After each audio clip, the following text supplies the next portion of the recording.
Hello, my friends. Welcome back to the PC Elitist. My name is Woodsy. My name is Shepard. And we are a channel dedicated to the PC and all of its glory. As Reddit users might say, PC Master Race. Is that too much? Tricky with that language. You don't... too much. Just be careful with it. There is a torrid history with the term Master Race. Yeah. Alright, we won't go there. But it is the best. Anyway. So, the discussion we have today is a discussion of... I'm going to the GDC this year, which I'm very excited about. And they have a Game Developers Choice Awards that I believe occurs at the GDC, which I'm excited to see.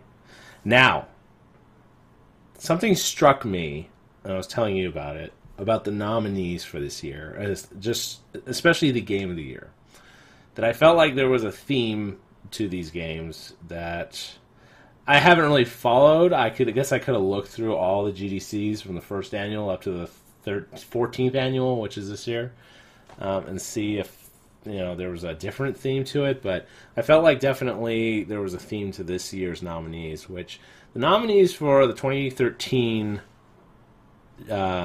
Game of the Year for the GDC, or Game Developers Choice Awards, are Gone Home, Grand Theft Auto 5, The Last of Us, Super Mario 3D World, and Tomb Raider. So, which one of those doesn't sound like the others? Mario? Yes, Mario. Super Mario 3D World. Here's the thing: is that out of these 5 nominees, there's something very specific about the 4, and then Super Mario 3D World is very different. And I invite anyone to guess what it is, but here's my take on it. Gone Home, Grand Theft Auto 5, The Last of Us, Tomb Raider, to me, are heavy narrative games where I've watched many playthroughs. I've watched 2 types of playthroughs on The Last of Us. I've watched Day 9 literally play nearly the entire game.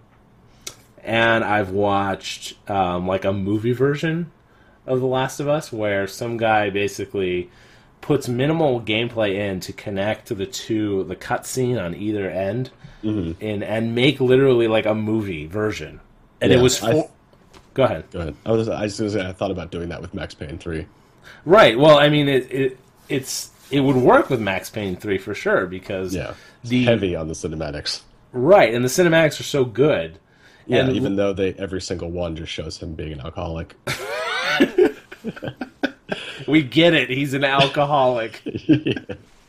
But The Last of Us is the same way, where whoever the director was for a lot of the cinematics, the cinematic director and animators, I don't know why they couldn't just go, if they felt like it, I know they probably love video games, but they couldn't just be, I directed the cinematics for The Last of Us, I want to direct a movie. Because they're on that quality of just camera angle and cinematography is that good. So, I mean, it's on par with any movie out there right now.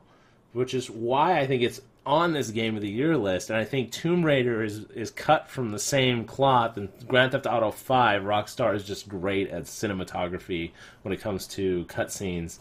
Now, Gone Home, although doesn't have the budget of the other guys, is a heavy narrative, right?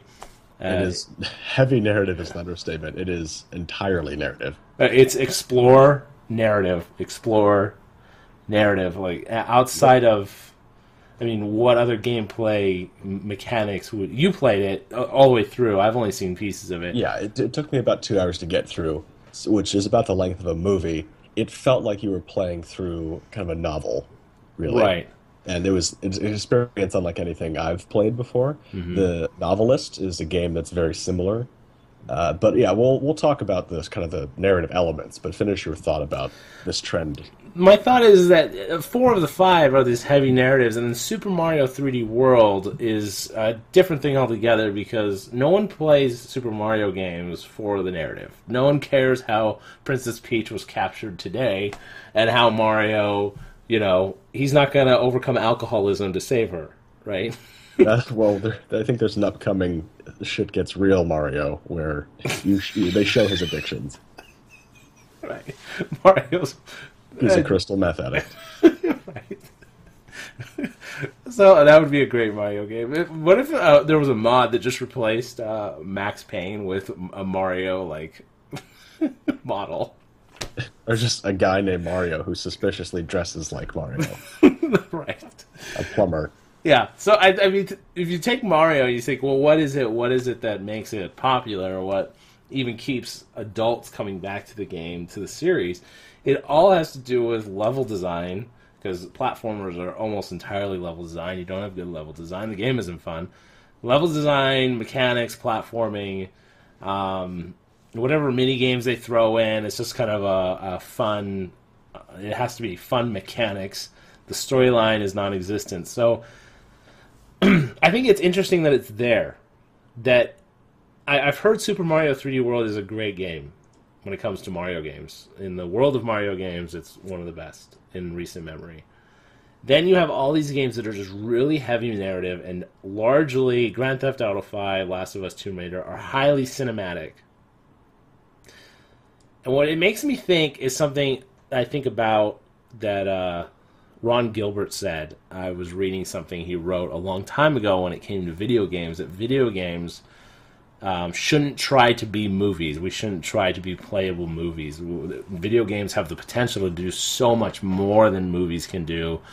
We shouldn't be aspiring to be movies, yet here's a list of games that take so much influence from movies and literature because they're so heavy in the narrative and in the cinematography and whatnot. And even though Super Mario 3D World is there, I personally feel like that good game mechanics, the mechanics of the game, are what really is important when it comes to video games, because cinematography can be done in other places. Great narratives, although I love games with great narratives, in the end I want great mechanics. And Super Mario 3D World, for it to be there, must have great mechanics. So I almost see it as like, out of that list, it seems like to me, like almost automatically, I would say that's the game I would want to be Game of the Year, because I know that the only reason it can be there is because it has great mechanics. I think, and I've said many times before, that video games are the most interactive form of entertainment, and by their very nature, You coined that phrase, I believe. You're the first person to ever say that. ever say any of those words in any order. Right. And I think that it's almost the duty of video games to explore the ways in which we can take the elements of other forms of entertainment, particularly combining music, audio and visuals and input, having controls that can exert some manner of influence over what is happening on the screen. So I think it is very commendable that games are kind of re-embracing narrative. It's certainly not the first time narrative has ever been a key component of video games. There are plenty of story-driven games in the 80s and 90s, and even when they were just text-based games, it's remarkable that before you even had visuals, they were games that were like Zork. One of the Right. deepest games I've ever heard of. Never played it my own self. But I think that it is a great thing to see the limits being pushed. I would not put Gone Home on any kind of top list. I'd put it on a list of very original titles and games that presented an experience that was not like something else. You played Dear Esther. I don't know if you would describe Dear Esther as similar to my descriptions of Gone Home, but I think that if we have I know you would kind of tend toward mechanics over narrative if you were forced to choose, but I think that the ability to play through a story is something that, because no other medium can offer it, I think it's something I will always try. I'll always give it a chance because of I can be immersed in a book or a movie, but nowhere close to being immersed into some of the great video games I've ever played, because I'm exerting some level of control. Right. If you have a game where my decisions matter, that to me is the biggest factor that controls immersion. that's definitely true. Some of my favorite games of all time are games that have great stories. But if I really examine the games, like System Shock 2, I think had one of it's a great sci-fi story in its own right. I think someone could easily write a novel on that game and have a good sci-fi novel. The reason why it's always kind of on the top of my list is because the gameplay mechanics are almost, or maybe even above par when compared to the storyline. So they're on equal ground. And the intellectual side of me wants to say, in the end, I'd rather have a game that just has really great, like, written material, dialogue, and a great storyline. But if I'm honest with myself, I would have to say that when I sit down to play a video game, and I might have only a limited time today, I can only play one game, I'm going to go to the game that has a great mechanic that I'm interested in playing right now, and not a game that's going to tell me a story. Well, yeah, certainly, especially if you have limited time. I'd rather hop into something that just can enthrall me with straight mechanics. And I think some of the better experiences you and I have had are games that are built on rock solid mechanics that have a great story. And I don't mean great story by it's enthralling, it's deep, it's moving. Magica has a wonderful story that is in no way serious, but it's a story that is built upon an underlying foundation of absolutely tight mechanics. Right. It's a story like Anchorman is a great story. It's funny, it's hilarious, but it's Airplane has a great story. I mean, it's highly entertaining. All the narrative stuff in there is very entertaining.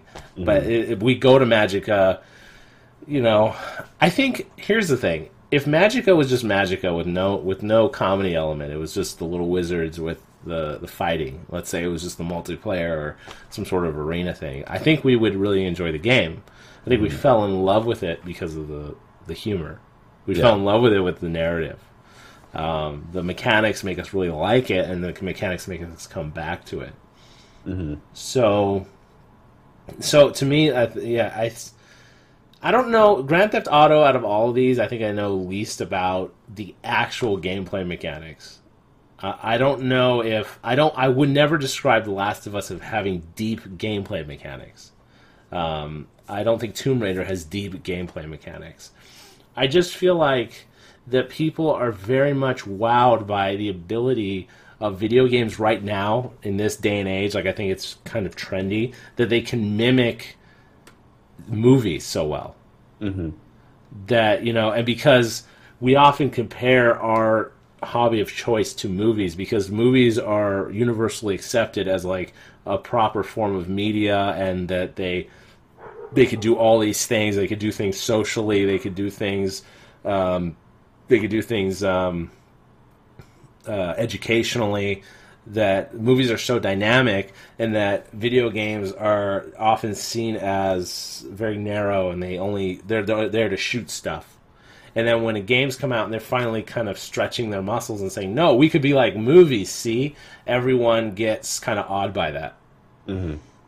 So I'm not saying this is like a bad thing. I'm not saying like, oh, these guys are idiots because they think Grand Theft Auto 5 and Last of Us and Tomb Raider are actual great games, but they're actually not, you see, because they don't have really deep mechanics. I just think that it's an interesting time where games are able to mimic something we love so much in movies, and but I think it's something very temporary because games can do so much more. I think people saying The Last of Us is like this new. Here's what it is. This is what it is. People see Last of Us as being this like kind of Citizen Kane of video games. Everyone's like thinks that like everything we've been doing in video games have been culminating to this point. This is how I feel when I read about people who play this game, that everything we've done in video games up to this point have led us to The Last of Us. Okay? But to me, the future of video games is all in the ability to simulate, like simulators like Arma, and simulating AI, and simulating characters having choices and multiplayer experiences that allow us to experience new things together in simulated worlds. Because in the end, what would be cooler than a world like The Last of Us, or a story like The Last of Us that was not actually written that way but dynamically happened through some sort of simulation? Because all these things can happen, this great story arose out of it.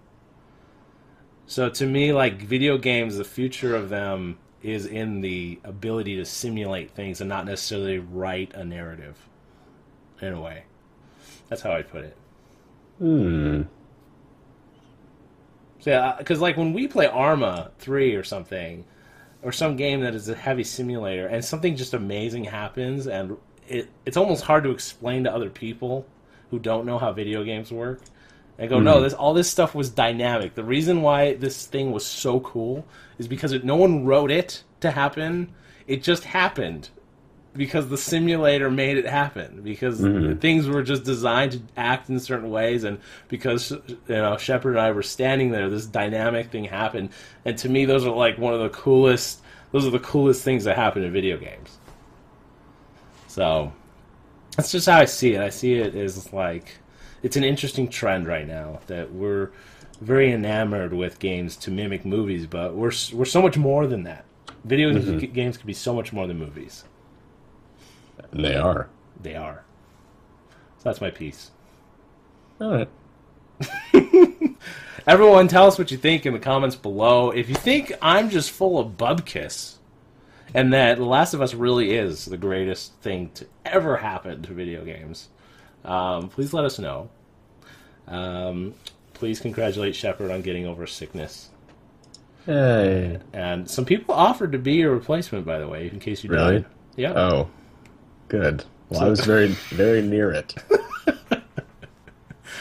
Anyway, please thumbs up this video if you enjoyed it. My name is Woodsy. My name is Shepard. This is the PC Elitist signing out.